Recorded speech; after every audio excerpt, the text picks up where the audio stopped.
Good morning students. Seventh में हिंदी में lesson 4 कथनी और करनी, उसके क्वेश्चन आंसर।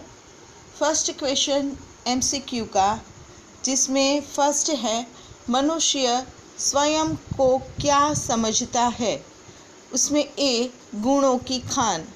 सेकंड, बस में ड्राइवर के बैठने की जगह को क्या कहते हैं। उसका आंसर डी केबिन।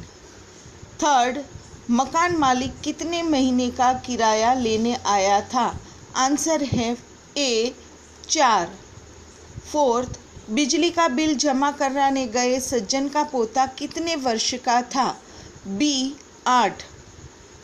फिफ्थ, आदर्श की बातें करना पर उन्हें न अपनाना यह खाली जगह के लिए अच्छा नहीं होता।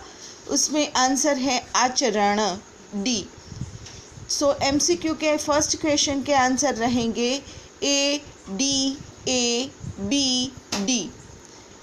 दूसरा क्वेश्चन ब्लैंक्स, ईश्वर ने मनुष्य को कई गुणों से संवारा है। सेकंड, बरसात के मौसम में मोहल्ले के एक सज्जन को उसने फूलों के पौधे लगाने की सूझी। थर्ड, लोगों ने तख्ती लगाने वाले सज्जन को फूल तोड़ते देखा। फोर्थ, बसों में धूम्रपान करना वर्जित है। फिफ्थ, सदा अपनी बारी की प्रतीक्षा करनी चाहिए। 6, कई लोग आदर्श की बातें करते हैं, उन्हें अपनाते नहीं। सो सेकंड के आंसर रहेंगे गुणों, बरसात, तख्ती, धूम्रपान, बारी, आदर्श। थर्ड क्वेश्चन, सही वाक्यांश चुनकर लिखिए। उसमें फर्स्ट, पार्क में लोगों के आने जाने से फूलों के पौधे लगाने वाले को लगा कि लोग इन फूलों को तोड़कर ले जाएंगे। सेकंड, एक सज्जन ने अपने पोते को सिखाया था कि हमें कोई काम गलत ढंग से नहीं करना चाहिए।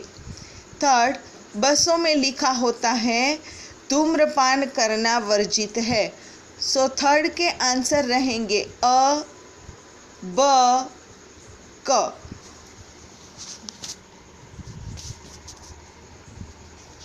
फोर्थ क्वेश्चन, निम्नलिखित प्रश्नों के एक एक वाक्य में उत्तर लिखिए। उसमें फर्स्ट, मनुष्य स्वयं को क्या समझता है। आंसर, मनुष्य स्वयं को गुणों की खान समझता है। फूल तोड़ने वाले सज्जन ने अपनी शर्म मिटाने के लिए क्या कहा। फूल तोड़ने वाले सज्जन ने अपनी शर्म मिटाने के लिए कहा, मैं पूजा के लिए तोड़ रहा हूँ। थर्ड, बस कंडक्टर ने यात्री को क्या करने से मना किया। बस कंडक्टर ने यात्री को बीड़ी पीने से मना किया। फोर्थ, कंडक्टर के अनुसार बस में धूम्रपान का निषेध किसके लिए है, किसके लिए नहीं है। कंडक्टर के अनुसार बस में धूम्रपान का निषेध यात्रियों के लिए है, ड्राइवर और कंडक्टर के लिए नहीं है। फिफ्थ, दुकानदार ने अपने बेटे के प्रति क्या पक्षपात किया। दुकानदार ने ग्राहक को दुकान के सामने स्कूटर खड़े करने से मना किया, पर अपने बेटे को रोका नहीं। 6, मकान मालिक क्यों हंसने लगा। मकान मालिक किराएदार के बेटे से यह सुनकर हंसने लगा कि पिताजी कहते हैं कि वे घर पर नहीं हैं। 7, बिल भरने के लिए कतार में न खड़े होने वाले सज्जन ने अपने पोते को क्या सिखाया था। बिल भरने के लिए कतार में खड़े होने वाले सज्जन ने अपने पोते को सिखाया था कि कोई भी काम को गलत ढंग से नहीं करना चाहिए, हमारी बारी की प्रतीक्षा करनी चाहिए। 8, जग में सम्मान प्राप्त करने के लिए हमें क्या करना चाहिए। जग में सम्मान प्राप्त करने के लिए हमें कथनी और करनी में अंतर नहीं होना चाहिए।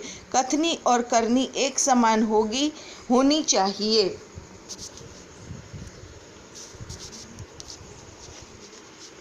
क्वेश्चन 5, ये सभी क्वेश्चन टेक्स्ट बुक में से ही लिख दिए गए हैं, इसीलिए अगर आपको इमेज स्पष्ट रूप से दिखाई ना दे या क्वेश्चन के आंसर में कुछ समझ ना आए तो टेक्स्ट बुक अपने साथ रखिए और टेक्स्ट बुक को भी लर्न करिए ताकि सभी आंसर आपको टेक्स्ट बुक में से ही मिल जाएंगे।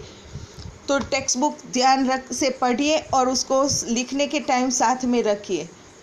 क्वेश्चन नंबर 5, फूल लगाने वाले सज्जन की कथनी और करनी में क्या अंतर था?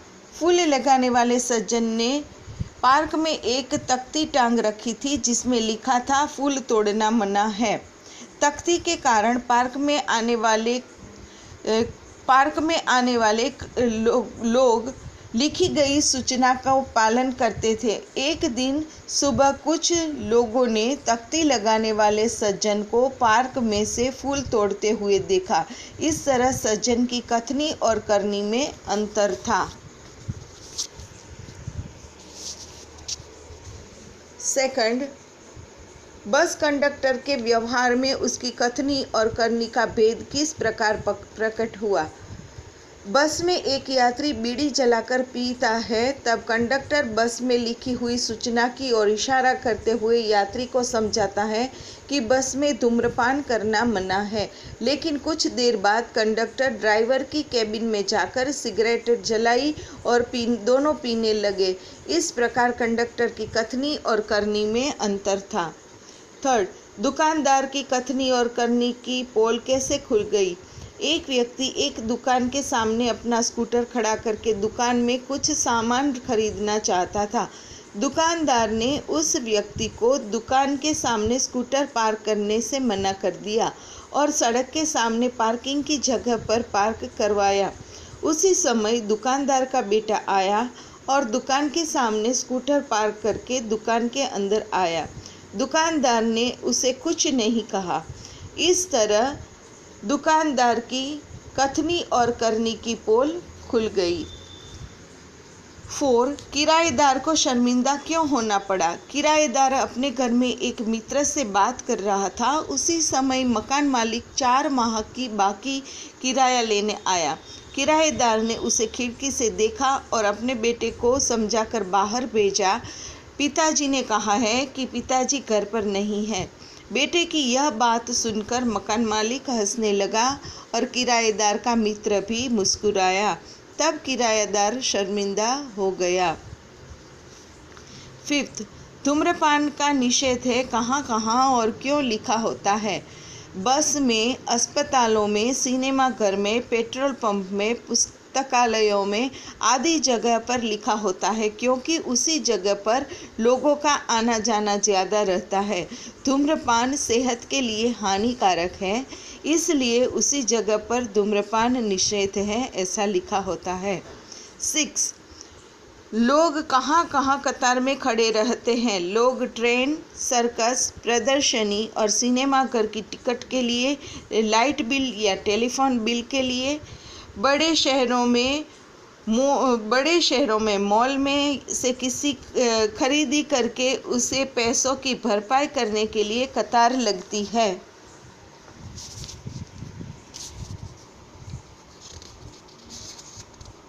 इस प्रकार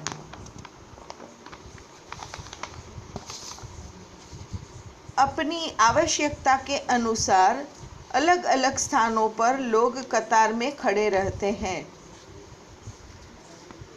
क्वेश्चन 6, निम्नलिखित मुहावरों का अर्थ लिखकर वाक्य में प्रयोग कीजिए। गुणों की खान यानी बहुत गुणी। वाक्य, आप तो सचमुच गुणों की खान है। पानी पानी हो जाना यानी बहुत लज्जित होना। वाक्य, अपना जुट पकड़ा गया तब लड़का पानी पानी हो गया। उचित जोड़ मिलाइए। उसमें फर्स्ट में जो है पहले आएगा प्रश्न सूचक चिन्ह, दूसरा आएगा पूर्ण विराम, तीसरा आएगा उद्गार चिन्ह, चौथा अल्प विराम, पांचवा अवतरण चिन्ह, छठा योजक चिन्ह। निम्नलिखित वाक्यों में विराम चिन्हों का प्रयोग कीजिए, वो आप इमेज देखकर लिख लेना। क्वेश्चन नंबर 9, कोष्टक में दिए गए शब्दों को उचित क्रम में रखकर उदाहरण के अनुसार वाक्य बनाइए। उसमें फर्स्ट, मैं हर रोज़ खेलने जाता हूँ। सबको कथनी करनी में समानता रखनी चाहिए। वे कहीं से अच्छे पौधे लाए। फूल सबको अच्छे लगते हैं। निम्नलिखित कहावतों का अर्थ लिखिए। क्वेश्चन नंबर 10, आम के आम गुठलियों के दाम, यानी दोहरा लाभ होना। जैसी करनी वैसी भरनी, यानी कर्मों के अनुसार फल मिलना। साच को आच नहीं, यानी सच्चे व्यक्ति को कोई भय नहीं होता। काला अक्षर भैंस बराबर, यानी बिल्कुल अनपढ़ होना। उसके बाद भाववाचक संज्ञाएं बनाइए। आपने इससे पहले के वीडियो में संज्ञा सीखी है। जातिवाचक संज्ञा, भाववाचक संज्ञा, व्यक्तिवाचक संज्ञा, द्रव्यवाचक संज्ञा, समूहवाचक संज्ञा, यह सभी संज्ञा के प्रकार हैं। तो उसी प्रकार से हमें जो दिए गए शब्द है उसकी भाववाचक संज्ञाएं बनानी है, जिसमें सच्चा तो सच्चाई, ऊंचा ऊंचाई, बच्चा बचपन, लंबा लंबाई, अमीर अमीरी, बूढ़ा बुढ़ापा। क्वेश्चन नंबर 12, रेखांकित संज्ञा का भेद लिखिए। मनुष्य अन्य प्राणियों से श्रेष्ठ होता है, जिसमें मनुष्य जातिवाचक संज्ञा है। हमें अहिंसा के पथ पर चलना चाहिए, जिसमें अहिंसा है वो गुणवाचक संज्ञा है। रेलवे स्टेशन पर लोगों की भीड़ रहती है। भीड़ शब्द समूहवाचक संज्ञा है। क्षमा वीरों का आभूषण है। क्षमा भाववाचक संज्ञा है। फूल सबको अच्छे लगते हैं। फूल जातिवाचक संज्ञा है। हमारे व्यवहार में विनम्रता होनी चाहिए। विनम्रता गुणवाचक संज्ञा है। सभा में कई लोग इकट्ठे हुए। सभा समूहवाचक संज्ञा है। आगे का जो एक लाइन लिखिए वो थर्ड क्वेश्चन है। क्योंकि वह उसका बेटा था, इसलिए तरह दुकानदार की कथनी और करनी में अंतर था। वह क्वेश्चन जो हमारा था कि दुकानदार की कथनी और करनी में क्या अंतर था, वो क्वेश्चन का आंसर वहाँ पर जगह न होने की वजह से यहाँ पे लिखा है। एक लाइन यहाँ लिखी हुई है।